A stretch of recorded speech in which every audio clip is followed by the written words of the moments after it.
After I left school, I always knew that I wanted to go to university to get my degree, but it seemed like everything that I was doing to try and complete my degree, it seemed like everything was going wrong. My life felt like it was upside down. There were so many problems coming from left, right and center.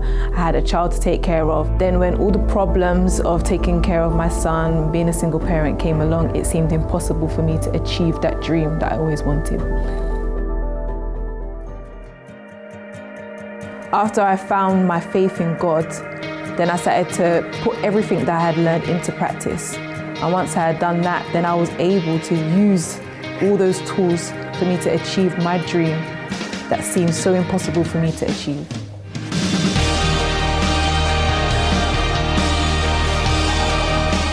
Now I'm a graduate and reaching for my dreams.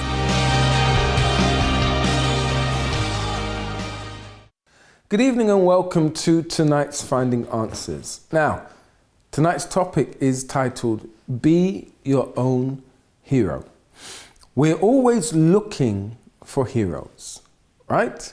A hero is someone who comes to the rescue, saves the day, helps you out when the going gets tough.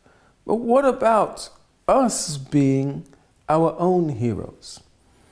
You know, in my line of work, which is as a pastor, as a minister, we talk to lots of people. And many people, when they talk about their problems, it gets to a point where they come and talk because they can't find a solution or an answer to their problems. I mean, they can help other people. They can give advice to friends and family members. And that advice seems to work. But many times they say that they give advice to people, but then they can't follow their own advice. They can't, do well for themselves. So I don't know if that's your case. I don't know if you are a person who likes to share and give. You want to help those around you. You have a heart to give. And to those friends or family members, you are their hero because they thank you for that small bit of advice. And for you, it seems like it's nothing. I'm there to help. You have your own experience in life and you can share that with other people. But what about when you can't even follow your own advice? It's like you can't analyze the situation that you are in. You can't sit down, gather everything together, piece everything together and kind of, say to yourself, this is step number one. This is what I need to do. You can't follow your own advice. It doesn't work for you. So on tonight's program, we want to help you to be your own hero. In other words, to tap into that, that spirit, that positive spirit, which is the one that helps other people, but yet you can't help yourself. And for you to become your own hero, for you to enjoy your life as people that you advise and talk to, they enjoy, they go on and make it and they're positive and they're thankful for the advice you gave to them. Now it's your turn. And maybe you say to yourself, look, it's my turn. I want help. I want to follow my own advice. I don't know how to do it. Well, on tonight's program, we want to help you. If you'd like to give us a call, the number's on the screen now. You can give us a call at any time during the program. And also, if you want to speak to one of our advisors, they are on hand to assist you in whatever way you wish. The number's 0207 686 6300. That's 0207 686 6300. Now, it's just me actually tonight. Lisa's on holiday, but I would like you to join me for the next 55 minutes or so, 50 minutes or so, and we will help you, try our best to help you to Be your own hero. If you want to contact us through social media, you can tweet us, you can go to our Facebook page and leave your comments there. You just search for Finding Answers. And if you have missed any of our programs at all, we are on every single night. If you've missed any of our programs, you can always do a search on YouTube. You can catch up with past programs, okay? So I want to show you the video explaining more about being a hero. Have a look at this. In life, we look for happiness from those around us, but this is an unreliable source of happiness. People are too busy trying to meet their own needs and therefore have no time to fulfill our emotional needs. So instead of looking for happiness from someone else, we have to realize it's not out there, it's within us. Happiness isn't in the future, it's available right inside us. Therefore, take time to reflect. Notice your thoughts as they come up. Get to know your mind. Know what you want and what you don't want. Be grateful. Learn to be grateful for the things you have in life. The more grateful you are, the happier you will be and will in fact need less. Take responsibility. If you find yourself blaming others, tell yourself that the other person is never the problem. If you believe that they aren't a problem, then you will look inside yourself for the solution. So, when it comes to being our own hero, it is important to find happiness within, as your happiness always starts with you. So, you may ask yourself, I've looked inside myself, but I can't find anything there. I am lonely, I am down in the dumps, I'm depressed, I can't help anyone else. What do I do? Well, my guest for tonight was someone who exactly went through certain things. She went through depression. She was diagnosed with depression. And she tried to get help. She tried to find answers. But she couldn't do it on her own. You know, when you want to be a success in life, when you want to try and do well, move on, be a role model to others, to your children, to be your partner, to help them, to support them whenever you can. It's hard when inside of you, you're facing an inner battle, that inner struggle within you, and you don't know what to do. You know, no one can understand someone who's depressed, especially if they haven't gone through it themselves. If you find yourself feeling alone and you have this inner monster inside you, and it's like, I want this thing out of me. I want to be a hero. I want to be a good role model for my children, but I can't. It's like you have no energy. You don't want to get up in the mornings. Though you struggle, you do get up and you go through that daily grind, taking the kids to school, even maybe going to work. But inside of you, there is that lump, there is that big weight inside of you. It's like that monster. And you get thoughts to end it all, and you've shrugged it off. It's another day that you shrugged off those thoughts. It's another day of saying, I'm not going to take that overdose. What do I do, Michael? Well, stay tuned because, as I said, my guest will be sharing her story of how she faced that inner monster inside. A lot of people have this inner monster inside of them. And I'm talking about depression. And if you find that you are depressed, you are taking antidepressants, you are doing lots of things to cover up what you are feeling inside, you know, it shouldn't be this way. You shouldn't have to exercise to forget that you are feeling depressed. You shouldn't do any kind of activity in order to forget who you are, to forget what's going on, I should say. If you're going to go to the gym, you go because you want to get fit, you want to get healthy. You don't do it to replace or to forget the signs and symptoms of depression. So we want to help you.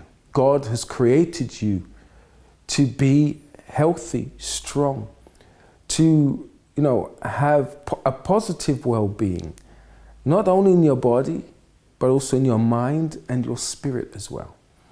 It's natural. I mean, I can't imagine what it's like to be depressed. I can't imagine it.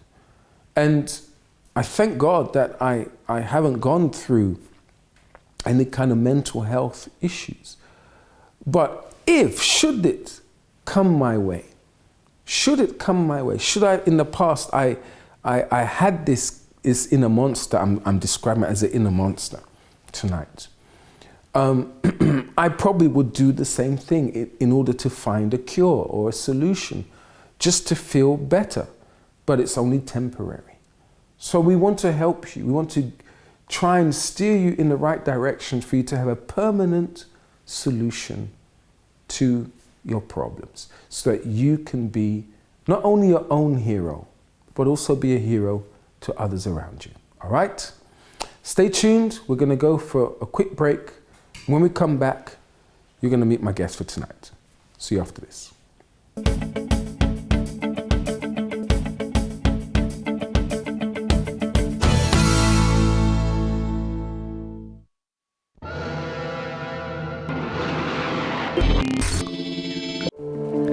If you're a single mother suffering from a troubled past, then don't lose hope. There's always someone you can turn to. We understand. With all the challenges of everyday life, the financial responsibility, and the pressure of being a single parent, life can be overwhelming at times. Single parents and their children can flourish, but without the right support, a family can fall apart. The Tamar Group is there for lone parents who need guidance, support, and encouragement to get them through their everyday battles. Whether it's a group discussion, a mother and child bonding session, or some personal advice, we are here for you. Everyone needs a helping hand at one point or another. Let us be yours. For more information on our meetings and where the nearest Tamar Group is to you, then visit our website uckg.org/Tamar or give us a call on 020 7686 6000.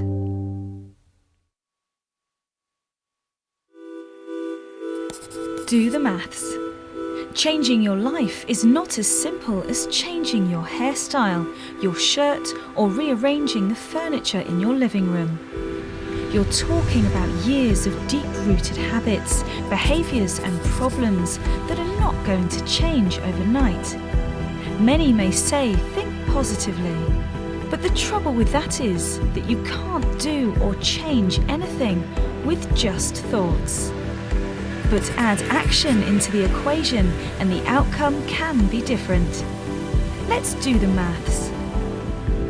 Positive thinking plus action equals a change.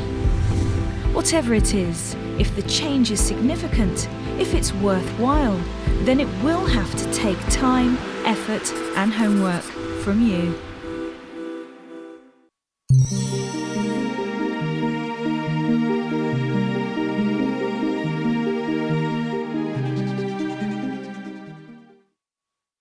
Make it, do it, makes us harder, better, faster, stronger. My Channel TV, featuring a kaleidoscopic daily dose of programming. Stay with us every day and explore politics, economics, science, technology, lifestyle, culture, sports, and much more. We're here to amuse you, to keep you updated, and to keep you company. We're My Channel, your channel on Sky 203.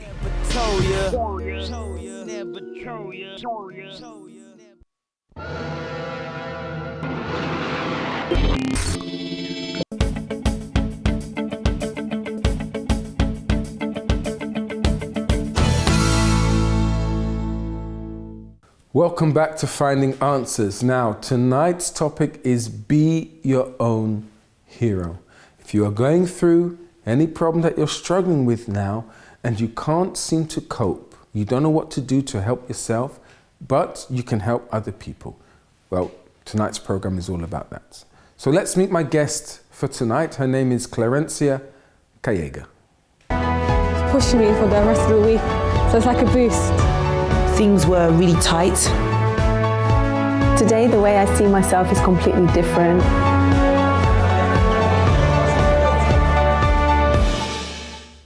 So, Clarencier, welcome to the program. Thank you very much. How are you doing? I'm very well, thank you.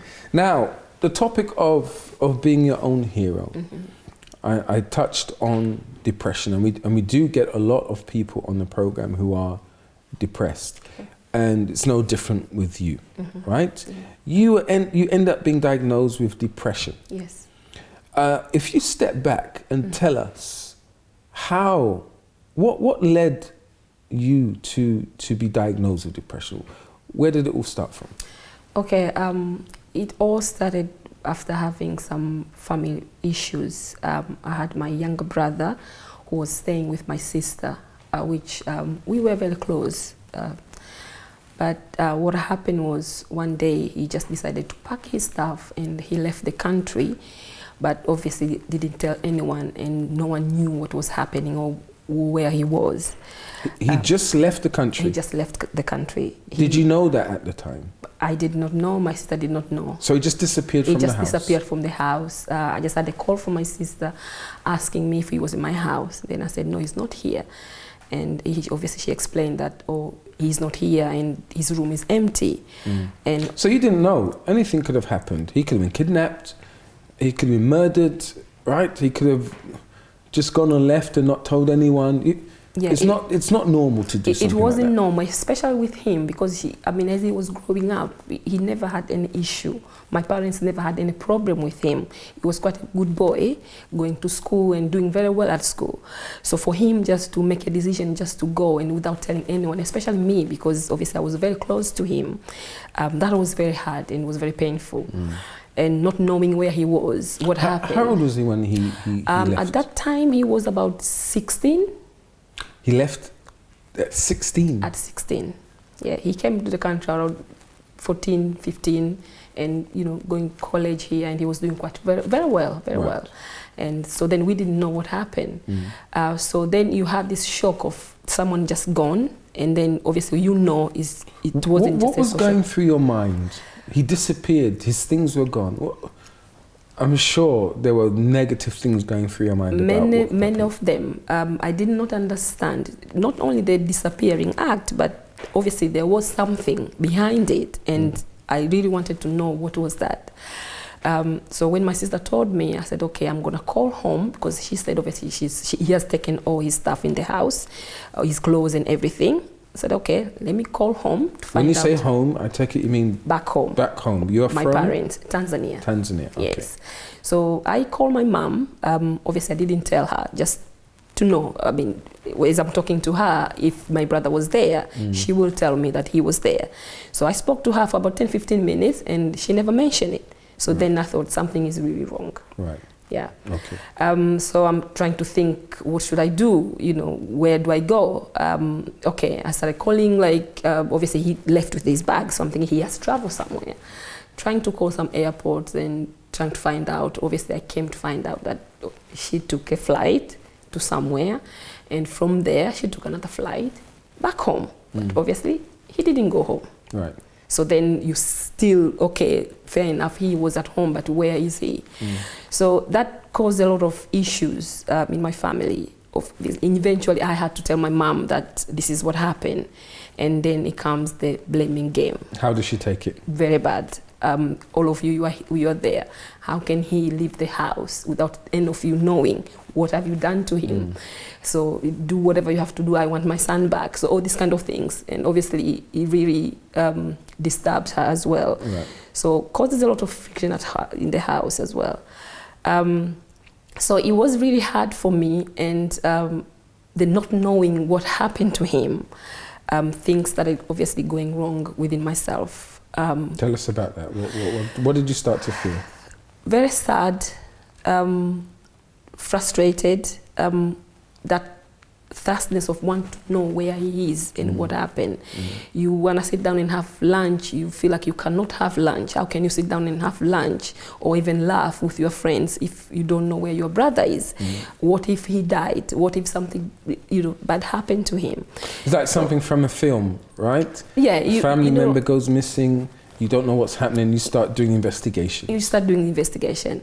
But then when I realized that he's gone home, so I obviously had to pass that information back home for them to start doing something there, to try to, you know, find some people if they can start doing some follow-up. I take it you're very close. Very close family. Very close family, brother, right? Yeah, very close family. Okay. So it went on for quite a while. So while we are still trying, back home there's trying to search what happened to him, things were not very good within myself. So tell us, how did that affect you? Mentally, very bad. You try to go to sleep at night, you cannot sleep because you want to know. Waiting by the phone, maybe he's gonna call or he's gonna text. Obviously, no text, no call.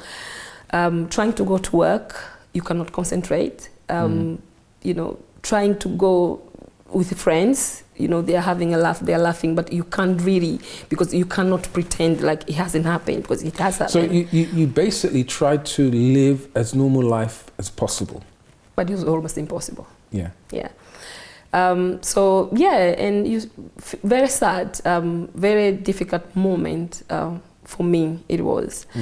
And you cannot leave. You just cannot leave. You want to know what happened. And obviously there's no answer. So how did it affect, for example, work? You know, you have to get up in the morning, try to be strong, go into work and do the daily, I don't know, 9 to 5 job, whatever you were doing. Yeah. Did it have a big impact on your work? Very big impact. That time I was working in an account office, and you know, you have to pay attention to the details. And I was making a lot of mistakes, and my work was keep on called back. What happened? What's going on with you? And obviously you can't really speak much. You didn't mention anything? I couldn't mention at work. You're trying not to bring your own family issue at work. But don't you think if you did mention something, maybe your supervisor or your boss would probably be understanding, okay, go home for the day or take time off, you can make it up? Perhaps they would have, but then it wasn't like someone is at home who is sick, okay, I'm going to take some time off 2 weeks, and it's something that I didn't know, and I didn't know how long it's going to last. And I didn't really want to speak much about that, so I was trying to cope, but obviously the inside was coming outside, so there was no way that I could hide it. Yeah. So it started affecting you mentally, it affected your work? Yes. How else did it affect you?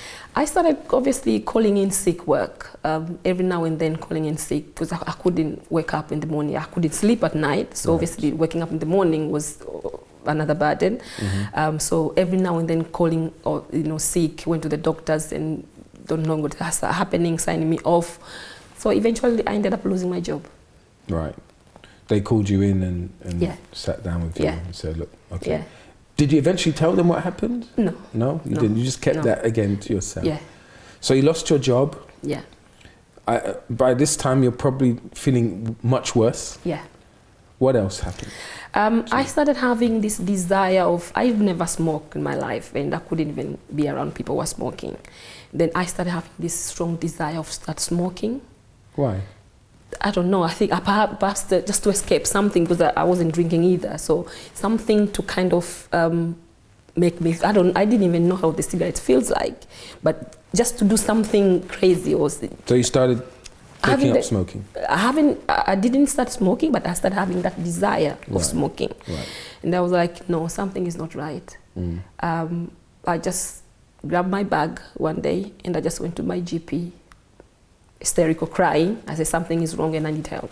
Did you tell your GP what happened then? Obviously, I didn't have no appointment. I just walked in there and I said, I need help, something is not right. Did you open up to your GP instead? Obviously, yeah. Wow, and they were looking at me, are you, like, as if I'm going crazy, because I was really screaming. I said, I need help, something's not right. Because it's not me who wanted to smoke, I knew something was not right. So they put me in a restroom for a couple of hours. Until I came down. So the doctor came, started speaking to me. obviously asking questions and trying to reply as much as I could. Then they explained, okay, I'm going to refer you to a clinic, a local hospital, a mental health clinic. Right. So I attended there, and after obviously more talking and more questions and more answers, then eventually the doctor diagnosed me with depression. They diagnosed you with depression? Yes. So were you given medication straight away? First of all, I had to ask him, what is that? Because I didn't know what depression was. Really? You didn't know? I had absolutely no idea what it was. So he explained to me. How long ago are we talking about? When did this happen? This is back in 2004. 2004? Yeah. And you'd never heard of depression? You didn't know what it was? I didn't know what it was. Right. I didn't, perhaps I had, but I didn't really, I thought it's not something that is going to happen to me, or, you know. So when they explained to you, this is what depression is, you're going to have to take tablets or medication, what did you think? I'm not very good at tablets. I'm thinking, how long will I have to take these tablets? Then explain, you have to take, and then obviously we're gonna book you for counseling, and you have to get involved with your friends, you have to go out and socialize. And I'm thinking, are you serious? So this is what I have to do?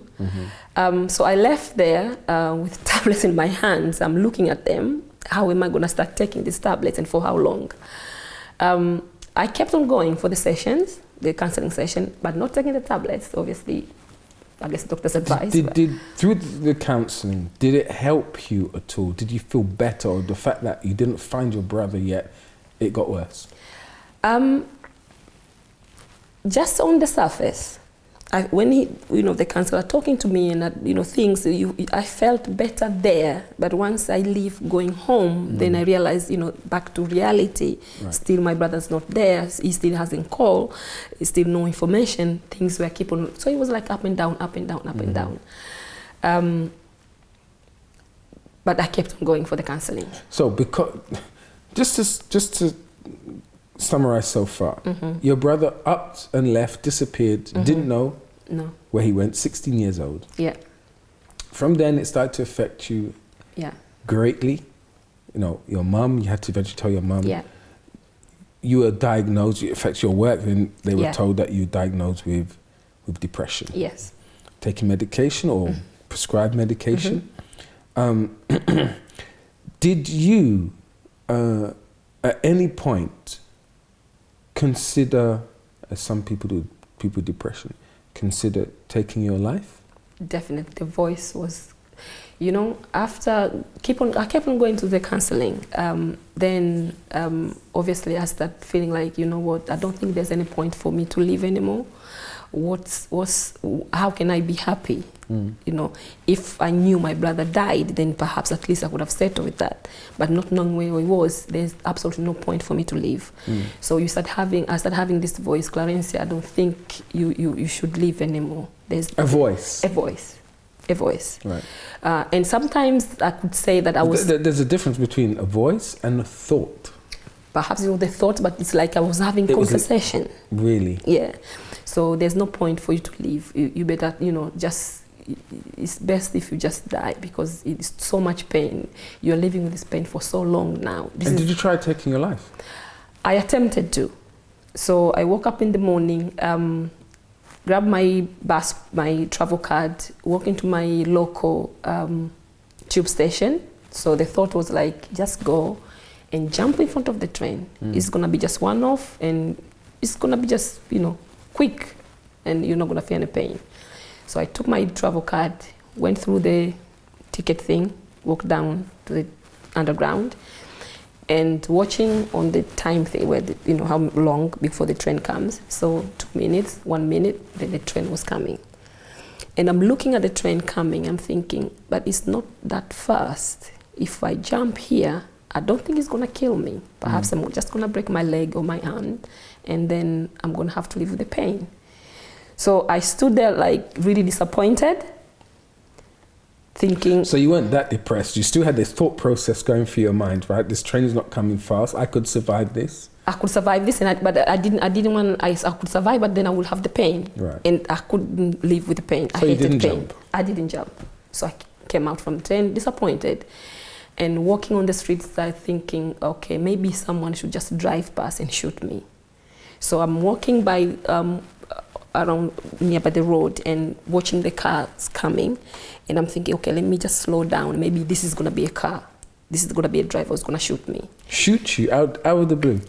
I don't know, just it's gonna be quick. So just, things that are going in my mind. Yeah. Crazy stuff. So at that point, I'm thinking, this is not good. Yeah. Then obviously, I met a friend who introduced me to her place of worship. So we're going to find out about how you got help, right? Did you try any other forms of help? Did you try doing anything to kind of get help with this depression? I started reading some self-help books, how to be happy, these kind of things, and, yeah. It didn't work? It didn't work. Right. It didn't work. You're going to find out after the break how Clarencier eventually got the help that she did, and it was through faith. And also, you'll hear about what happened to her brother. All right? We'll be back right after this break.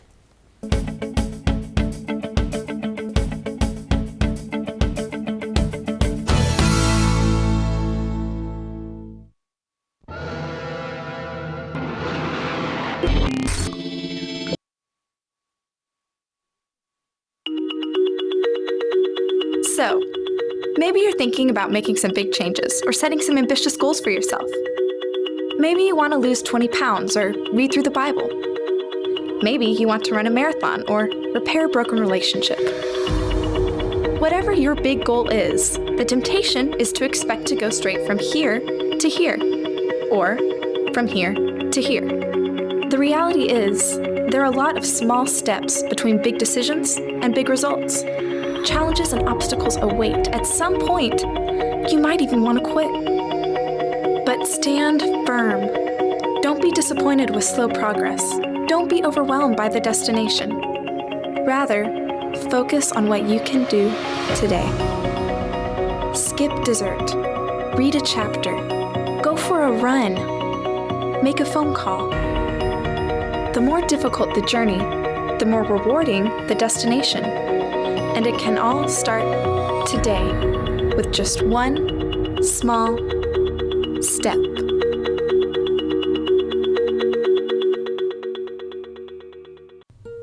The pursuit of happiness. What will make you happy? Success? Fame? New shoes? Financial security? Love? Education? Independence? Family? Sometimes in the pursuit of things we think will bring us happiness, sometimes we fail to see that we aren't happy, or we never find it. We live in a world of people.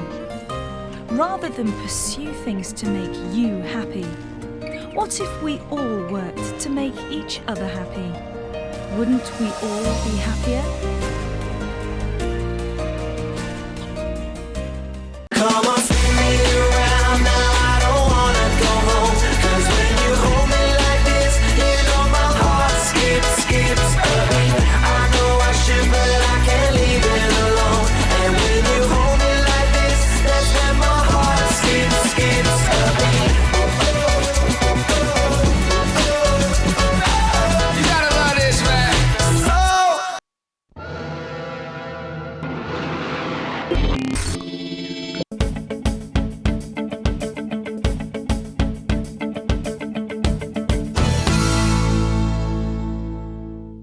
Welcome back to Finding Answers. Now, if you just tuned in, our topic for tonight is being your own hero. And we're going to go to the streets of London to find out what people had to say to this question, which Christy posted, which was, who is your ultimate hero? And I wonder how many people would actually say, my mum. Let's take a look. Definitely depression is probably number one. They're arguing and they're talking negatively about each other. What is more valuable than another? And so you can have as many friends and family as you want. It just depends. Is a common regret, like, oh, like I should have like asked that person out, or like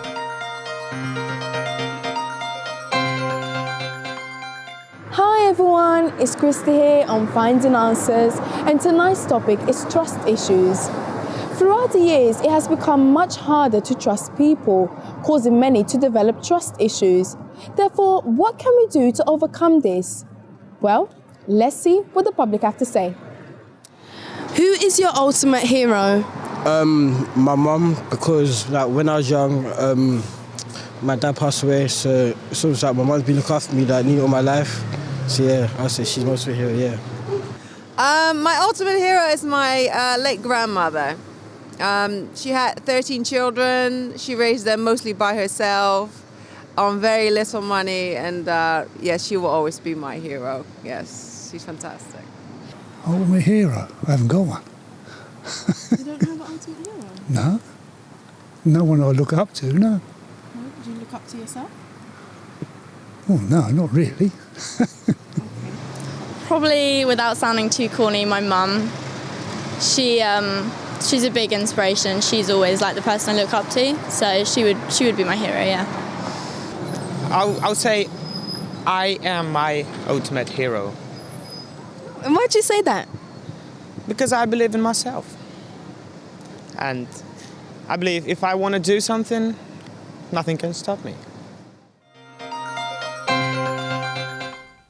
I honestly didn't watch that video beforehand, but I'll say 2.5, right? Because grandma can be kind of a mum as well, right? So that was a question, who is our ultimate hero? And that last gentleman, he said himself, I am, right? Believing in yourself.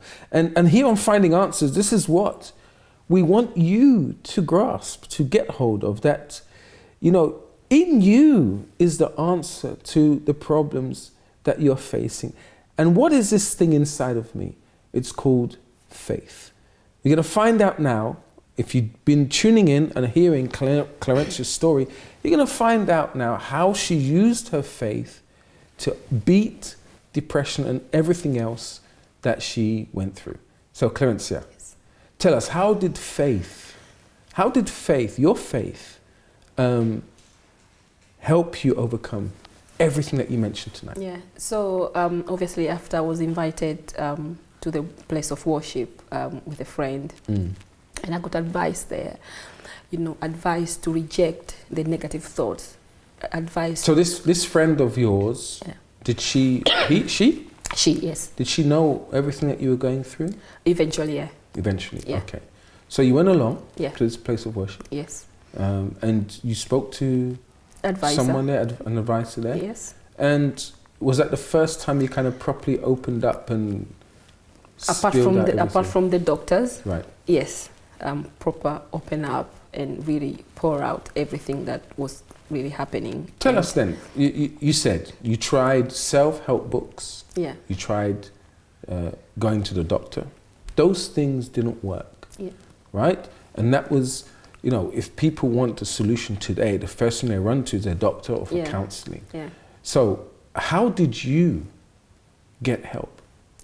The advice, obviously, which I was given from the place of worship, and to you, the faith in God, because obviously, if you have problem with your Mercedes-Benz, you go to the dealership of Mercedes-Benz, yes. Right? So I had problem within me, and obviously, God, He's my maker. So I went to Him, who can obviously help me and make me the way that He wants me to be. Right. So the advice that I got there, I had when I came out from there, I started putting into practice. So tell us some of the advice that you received. I started receiving that to know who I am before God. And who were you before God? What did you learn? I've learned I'm very vulnerable very special before God. The life that I was living is not what God wanted me to live. I learned that I could be happy. Right. Okay? So I started rejecting the thoughts, the negative thoughts that I had. I started to value myself. I started believing that I can be happy. It's possible for me to be happy. Right. And the thing is, it wasn't more about your brother. It was more about what you were going through. Yes. And some people would say, but help my brother, pray for my brother. my brother's in need. What do I do? But you went for yourself. For myself first. And the advisors spoke to you and said, you need to focus on you. You don't need to suffer like this. Yes. And when you heard that, I mean, in your case, you didn't know what depression was that you mentioned.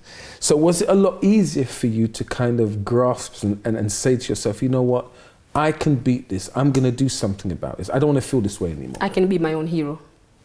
Right. Yes. So I started doing those things. I started rejecting. I know I could do it. I started doing things that obviously that time I couldn't do it.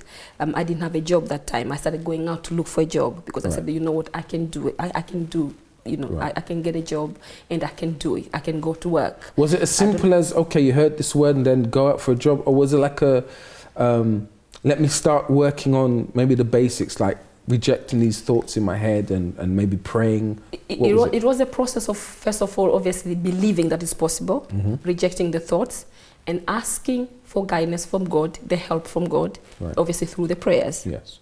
So I started attending more to the place of worship. What did you say in your prayer? Because there are people saying, oh, I read these self-help books. Okay, I kind of understand what they say.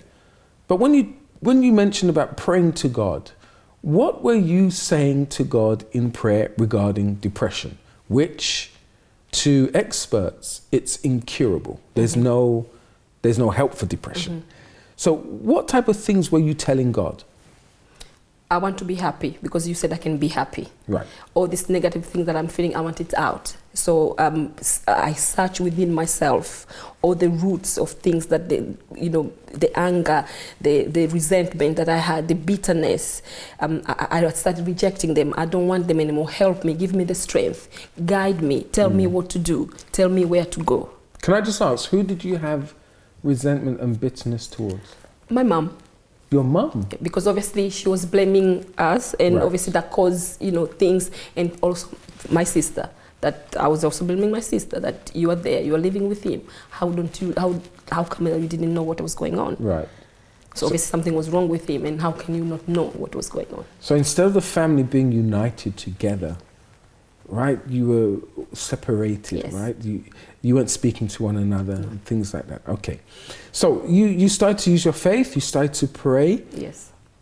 What was the first sign that you saw when you were praying, you would go home? Can you remember the first sign? I do remember. What was it?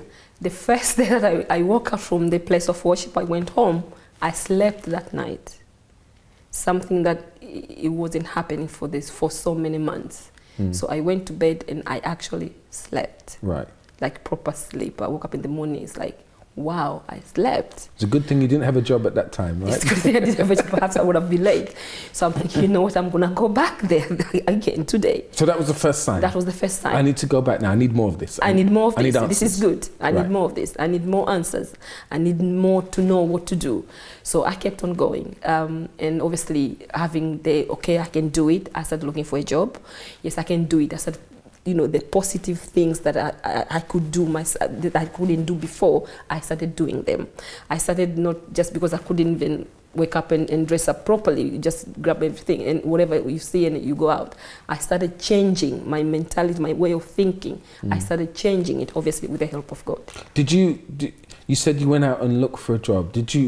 How long did it take for you to get a job again? I think it might be 6 months. Right. If I'm not wrong. But constantly going and searching. And even within that time, I registered myself doing some part-time courses as well at college. Right. Because I didn't want to just sit down and, wait for things. So while I'm waiting for a job to come. So that was proof.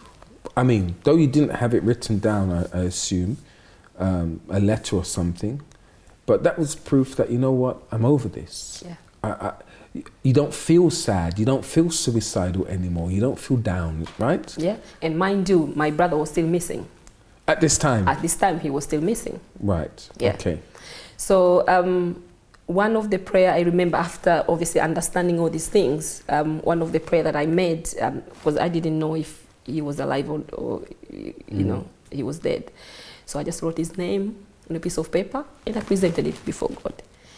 2 weeks after that, my brother, obviously we came to find out later on, in my country, we have an island. It's about 2 hours from where we live, from the mainland. My brother walked in my sister's office. At work? At work. Right. This is 2 weeks after, obviously, started You're praying for him now. And when he was coming at the gate, my sister's workplace, the gentleman who is the security person at the gate started telling everyone, close the doors because there's a mad person coming, because he was completely destroyed. He didn't have no shoes, his clothes was completely messed up. But the only place that he remembered was my sister's workplace. Right. So my sister looked and said, no, that's my brother. So that's how he came home. Just turned up? Just turned up. And how long had he been missing for? This is over a year. Over a year? Yeah. Okay. So obviously after that we came to find out while he was here, he got involved with things that he shouldn't get involved with. Right. He started taking drugs. Right.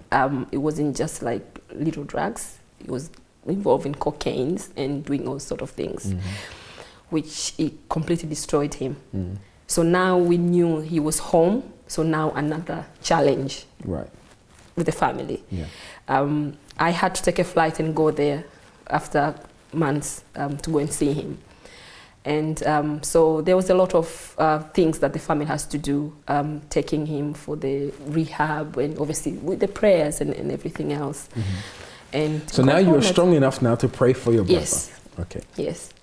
And God told it. So, you know. How is he now?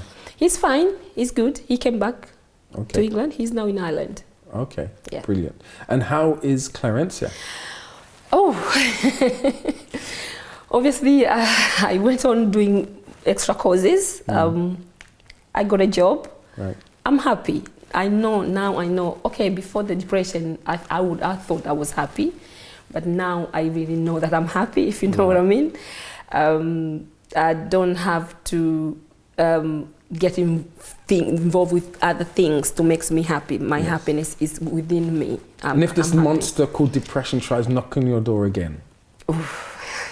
I know what to do. You have the tools now. You know what to do. I know what it's to not going to come back anyway. I know what to do. Right? I know what to do. You know, but it's you know, it's when you have the pain, you don't know what not to have the pain unless the pain goes. Right. So looking back now, I know how much, how painful it was, how deep things were, how, you know, in this darkness, you know, you are trapped in this thing and you are really kind of, when I come out and you cannot come out. Yes. You can be surrounded with 100 people with depression, you still feel alone. Yes. And, you know, looking back, it's amazing. Happier now. Stronger. Stronger. And happier. ultimately, the best thing is that you've come to know God. I've come to know God, definitely. Yeah. Definitely. You know, that personal relationship with God, that, you know, I can go to him at any time. Brilliant. I can speak to him, the things that perhaps I couldn't tell the doctors then, or I managed to tell the advisor there, because, you know, you can understand how different it was. Yes. So, yeah, it's beautiful. Clarencier, thank you very much for coming and sharing your story with us. Thank you so much for having me. And I'm happy for your brother as well. All right? Thank you. Now, she mentioned something. She mentioned that she got the name of her brother and prayed with it to God, presenting his name, him to God. And after 2 weeks, they found the solution after a year. I want to do something now. Before we go for the prayer after the break, if you want to call in now and write down your name or name of a family member who is in trouble, is in need. Okay? This prayer is not just for the topic of tonight, being your own hero, finding, you know, yourself again, but for any need. If you want to give us a call, you give us the name, and I will include those names in the prayer at the end of the program. The number's on your screen. It's 0207 686 6300. The lines are open now. You're invited to call in. If no one calls in, no problem. I will pray for you anyway. But please, if you can do that, so I can have the names of yourself or family members in my hand, then we'll go for the prayer. We'll see you after this.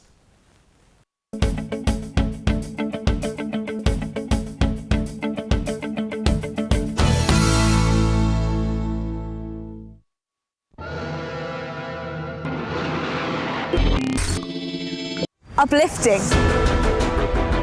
Exciting. Diverse. Informative. Courageous. Bold. Passionate. Powerful.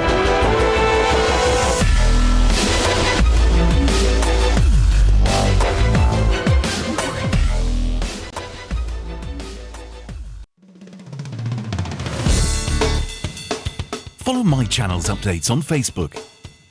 Like your favourite videos and see pictures of your favourite artists. Access our Twitter @MyChannelUK and get to know what's on with My Channel. Visit tvmychannel.com and be connected to our world. My Channel, a whole new world of entertainment.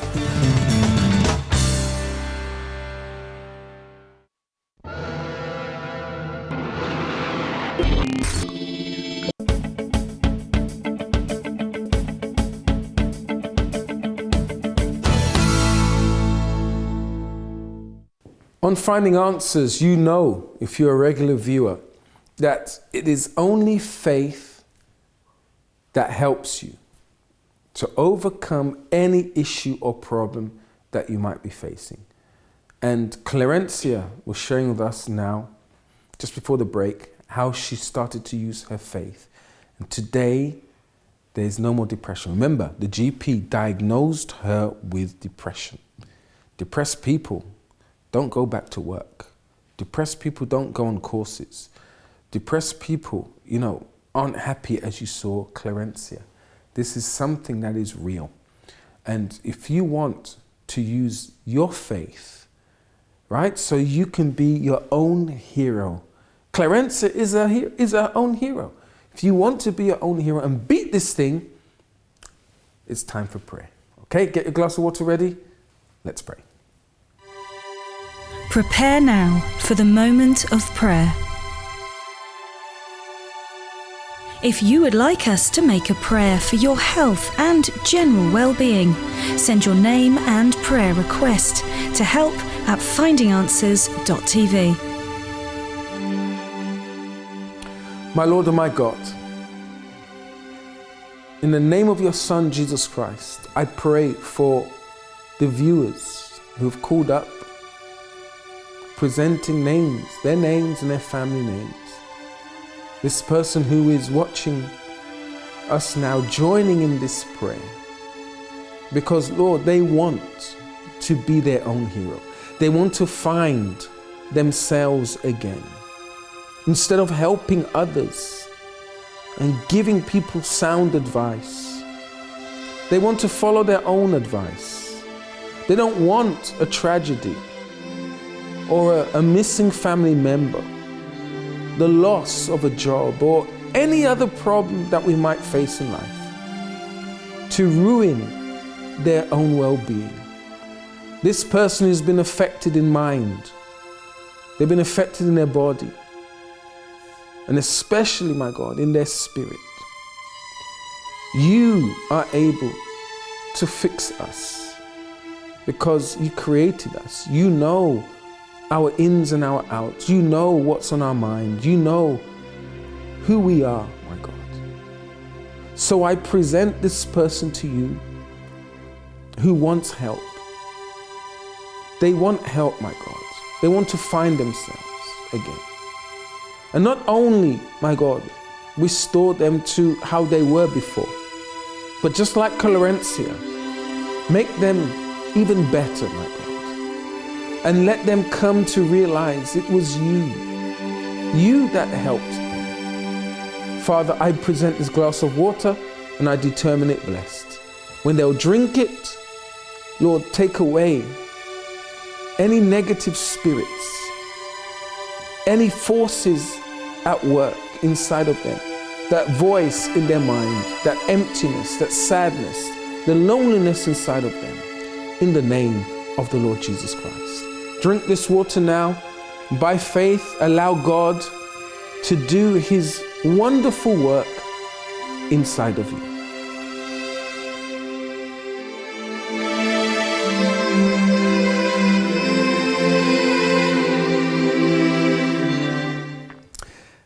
If you believe this monster has gone, and tonight and from now on, just like Clarencier, you're going to sleep well.